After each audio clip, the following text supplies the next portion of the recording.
നമസ്കാരം, ഞാൻ ഡോക്ടർ സ്മേ. നമ്മളിത് ചർച്ച ചെയ്യുന്നത് മലബന്ധം അല്ലെങ്കിൽ കോൺസ്റ്റിപ്പേഷനെ പറ്റിയിട്ടാണ്.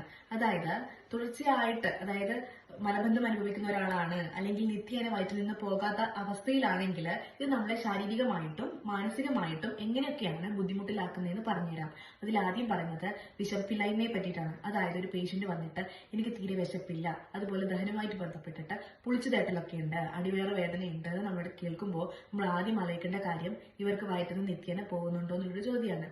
അതായത് വയറ്റിൽ നിന്ന് നിത്യേന പോവാത്തൊരവസ്ഥ വരുമ്പോഴാണ് വിശപ്പില്ലായ്മ പോലെ അതുപോലെ ദഹനവുമായിട്ട് ബന്ധപ്പെട്ടുള്ള ബുദ്ധിമുട്ടുകളും വരുന്നത്. അതുപോലെ നമ്മളിപ്പോ വയറ്റിൽ നിന്ന് പോവാത്ത അവസ്ഥയിൽ നമ്മൾ നന്നായിട്ട് പ്രഷർ ഒക്കെ അപ്ലൈ ചെയ്തിട്ട് വേണം വയറ്റിൽ നിന്ന് പോവാൻ വേണ്ടിയിട്ട് നമ്മൾ കരുതലെടുക്കുന്നത്. ഈ സാഹചര്യത്തിൽ പൈൽസ് അല്ലെങ്കിൽ ഫിഷർ പോലുള്ള ബുദ്ധിമുട്ടുകളും വരാനുള്ള സാധ്യത വളരെയധികം കൂടുതലാണ്. സ്ത്രീകൾക്കൊക്കെ ആണെങ്കിൽ തന്നെ പാർട്ട്ണറിന്റെ അടുത്ത് ബന്ധപ്പെടുന്ന സമയത്ത് വേദന വരാനും ഈ മലബന്ധം പോലുള്ള അസുഖം കൊണ്ട് സാധ്യതയുണ്ട്. അതുപോലെ ഈ തുടർച്ചയായിട്ട് വയറ്റിൽ നിന്ന് പോവാത്തൊരവസ്ഥ വരുന്നവർക്ക് മെന്റലി ഡിപ്രഷനും അതുപോലെ തന്നെ ആങ്സൈറ്റി പോലുള്ള മാനസിക സമ്മർദ്ദവും ഉണ്ടാവാനുള്ള സാധ്യത കൂടുതലാണ്. അതുകൊണ്ട് മലബന്ധം അല്ലെങ്കിൽ കോൺസ്റ്റിപ്പേഷൻ അനുഭവിക്കുന്നവർക്ക് ഇത് നമ്മൾ മൈൻഡ് ചെയ്യാണ്ട് വിടേണ്ട ഒരു കാര്യമല്ല.